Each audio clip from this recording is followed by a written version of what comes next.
ଅଟା ଅଣ୍ଡା ତରକାରୀ ବର୍ତ୍ତମାନ ସରିଯାଇଛି। ତା ଦେହରେ ପଡ଼ୁଛି ଧନିଆ ପତ୍ର। ଧନିଆ ପତ୍ର ପକାଇଲେ ଟେଷ୍ଟଟା ଆହୁରି ଅଲଗା ପ୍ରକାର। ଏଇ ଫଟା ଅଣ୍ଡା ତରକାରୀ କେମିତି ପ୍ରସ୍ତୁତ ହେଲା ତାହା ଆମେ ଆଗକୁ ଦେଖିବା। ମୋ ସହିତ ଜାରି ରୁହନ୍ତୁ, ଆପଣମାନେ ଜାଣିପାରିବେ। ମୁଁ ସୁଦୀପ ଆପଣଙ୍କୁ ସ୍ୱାଗତ କରୁଛି ମୋର ଆଉ ଏକ ଫ୍ରେଶ୍ ବ୍ଲଗ୍କୁ। ବର୍ତ୍ତମାନ ସବୁ ମସଲା ମସଲି ପଡ଼ିଯାଇଛି। ତେଲ ଗରମ ହେଲା, ସୋରିଷ ତେଲ, ଅଦା ରସୁଣ ଗ୍ରାଇଣ୍ଡିଙ୍ଗ ହେଇଥିଲା, ତାପରେ ପିଆଜ ପଡ଼ିଥିଲା, ତାପରେ ଟମାଟର ପଡ଼ିଥିଲା, ଏବେ ଲଙ୍କାଗୁଣ୍ଡ ପଡ଼ିଲା, ତାପରେ ବିଭିନ୍ନ ପ୍ରକାର ମସଲା ହେଉଛି ଲଙ୍କାଗୁଣ୍ଡ ଏବେ ପଡ଼ିଲା।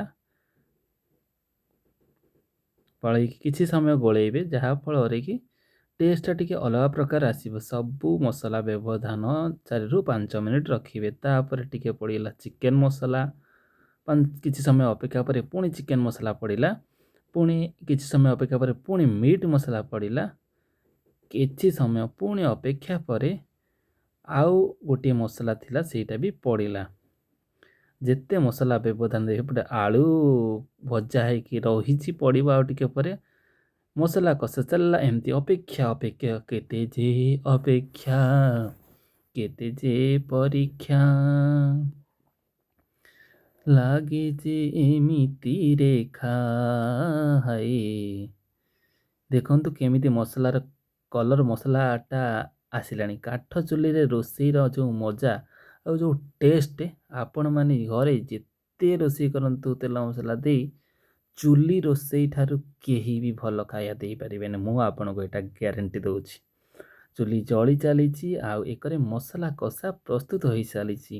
ଏଇ ମସଲା କଷାଟା ପ୍ରସ୍ତୁତି ପାଇଁ ଆମକୁ ବହୁତ ସମୟ ଅପେକ୍ଷା କରିବାକୁ ପଡ଼ିଥିଲା। ପିଆଜ କଟା ହେଇଥିଲା, ଅଦା ରସୁଣ ବଟା ହେଇଥିଲା, ତାପରେ ବିଭିନ୍ନ ପ୍ରକାର ଚିକେନ୍ ମସଲା, ଧନିଆ ପାଉଡ଼ର, ଜିରା ପାଉଡ଼ର, ଲଙ୍କା ପାଉଡ଼ର, କାଶ୍ମୀରୀ ଚିଲି ସବୁ ପଡ଼ିକି ବର୍ତ୍ତମାନ ଭାଇ ଆମର କଷି ଚାଲିଛନ୍ତି। ତାକୁ ଯେତେ ମସଲାଟାକୁ କଷିବେ, ତରକାରୀର ସ୍ୱାଦ ଆପଣ ତା'ର 4 ଗୁଣା ପାଇବେ। ଯଦି ଅଳ୍ପ କଷିବେ, ସ୍ୱାଦ ଏତେ ଆସିବନି। ଏଇ ରୋଷେଇ ଥରେ କରିକି ଖାଆନ୍ତୁ, ଦେଖିବେ ଆପଣ ଥାଳିଏ ଜାଗାରେ 2 ଥାଳି ଭାତ ଖାଇଦେବେ।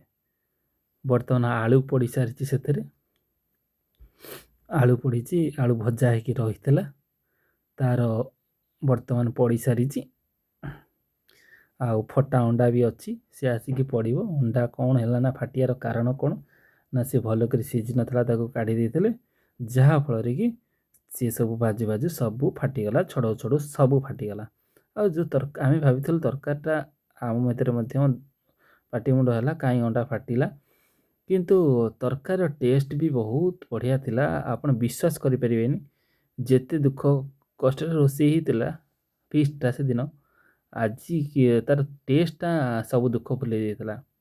ଦେଖନ୍ତୁ ତରକାରୀରେ ଗୋଟେ ବାସ୍ନା ଆସୁଛି, ଆଉ ତରକାରୀ କେମିତି ଗୋଟେ କଲର୍ ଆସିଗଲାଣି। ଦେଖନ୍ତୁ, ଯାହା ବାଟଣ କଷିବାର ଗୋଟେ କିଛି ସମୟ ଦେଲେ ତା ଦେହରେ ସେଇଟା ନିଶ୍ଚିନ୍ତ ଭାବରେ ଫଳପ୍ରଦ ହେବ। ଯାହାଫଳରେ ଦେଖନ୍ତୁ ଫଟା ଅଣ୍ଡା ଭଜା ହେଇକି ଅଛି। ଆଜି ମୁଁ ଆପଣଙ୍କୁ ଦେଖାଉଛି ଫଟା ଅଣ୍ଡା ତରକାରୀ ରେସିପି। କିନ୍ତୁ ଏଇ ରେସିପିଟା ବହୁତ ବଢ଼ିଆ ଥିଲା। ଆପଣ ବିଶ୍ୱାସ କରିପାରିବେନି, ତରକାରୀର ଟେଷ୍ଟ ଏମିତି ଥିଲା, ମୁଁ ଥାଳିଏ ଜାଗାରେ 3 ଥାଳି ଭାତ ଖାଇ ଦେଇଥିଲି। ଆଉ ଆଳୁ ବର୍ତ୍ତମାନ ପଡ଼ିକି କଷା ଚାଲିଛି। ବିଶ୍ୱାସ କରିବେନି ସାଙ୍ଗମାନେ, ଏଇ ଯେଉଁ ମଜା ବାହାରେ ଫିଷ୍ଟ କରିବାର, ଘର ରୋଷେଇ ତା ନାହିଁ। କିନ୍ତୁ ଥରେ ଆପଣ କରିକି ଦେଖନ୍ତୁ, ଆଉ ଏମିତି ମଜା ନିଅନ୍ତୁ। ଆଉ ମୋ ଭିଡ଼ିଓ ଆପଣମାନଙ୍କୁ କେତେ ଆନନ୍ଦ ଦେଉଛି, ଆପଣମାନେ ମୋତେ ଭଲ ପାଇବା ଦେଉଛନ୍ତି ମୁଁ ଜାଣିଛି। ଆଉ ଟିକିଏ ଭଲ ପାଇବା ଦେଲେ ମୁଁ ନିଶ୍ଚିନ୍ତ ଆଗକୁ ଯିବି, ଆଉ କିଛି କରିପାରିବି, ସମାଜ ପାଇଁ ବି କିଛି କରିପାରିବି। ଆପଣଙ୍କର ଭଲ ପାଇବା ଆଶୀର୍ବାଦ ଫଳରେ ମୁଁ ଆଗକୁ ଯାଇପାରିବି। ବର୍ତ୍ତମାନ ଭାଇ କଷି ଚାଲିଛନ୍ତି। ମୁଁ ବହୁତ ଗପ କହିଦେଲିଣି, ଆପଣମାନଙ୍କୁ ଭାବୁଥିବେ ଏଇଟା କ'ଣ ଗପୁଛି। ତରକାରୀର ଫ୍ଲେଭର୍ ଗୋଟେ ଆସିଗଲାଣି, ଆଉ ତରକାରୀର କଲର୍ ଗୋଟେ ଆସିଗଲାଣି। ଜାଳ ପୁରା ହୁତୁ ହୁତୁ ହେଇ ଜଳୁଛି, ଆପଣମାନେ ଦେଖିପାରୁଥିବେ। ବର୍ତ୍ତମାନ ଟିକେ ପାଣି ଦିଆହେଲା, ପାଣି ଦେଇକି ତାକୁ ବର୍ତ୍ତମାନ 2-3 ଗ୍ଲାସ୍ ପାଣି ଦେଇଦେଲେ। ପାଣି ଦେଇକି ବର୍ତ୍ତମାନ ତାକୁ ବସେଇଦେବା। ଆଉ କିଛି ସମୟ ପରେ ଅଣ୍ଡା ପଡ଼ିବ, ବର୍ତ୍ତମାନ ପ୍ରସ୍ତୁତ ହୋଇଯିବ। ଅଣ୍ଡା ତରକାରୀ ଥୁଆ ହେଇଛି, ପାଣି ଦେଇକି ଟିକେ ଆମେ ତାକୁ ଛାଡ଼ିଲୁ କିଛି ସମୟ, ତାପରେ ଅଣ୍ଡା ପକାଇ ତରକାରୀ ତ ଆପଣ ଦେଖିଥିଲେ, ଫଟା ଅଣ୍ଡା ତରକାରୀ ହେଇଯାଇଛି ପ୍ରସ୍ତୁତ। ଆପଣମାନେ କହି